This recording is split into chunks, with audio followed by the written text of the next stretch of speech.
అయోధ్యకు జైషా ఉగ్రముఠా బెదిరింపులకు పాల్పడింది. అయోధ్యలో శ్రీరాముని విగ్రహ ప్రాణ ప్రతిష్టకు ముహూర్తం సమీపిస్తున్న వేళ తాజాగా పాకిస్తాన్కు చెందిన ఉగ్రముఠా జైషే మహ్మద్ బెదిరింపులకు పాల్పడింది. బాబ్రీ మసీద్ కూల్చివేత ఘటనలను ప్రస్తావిస్తూ కల్లోల పరిస్థితులు ఉంటాయని హెచ్చరించింది. దీంతో భద్రతా బలగాలు అప్రమత్తమయ్యాయి.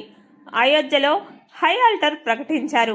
ప్రస్తుతానికి పరిస్థితులు అదుపులోనే ఉన్నాయని, భద్రతా పరంగా అన్ని జాగ్రత్తలు తీసుకుంటామని నిఘా వర్గాలు వెల్లడించాయి. Your voice hour news, max 9 news.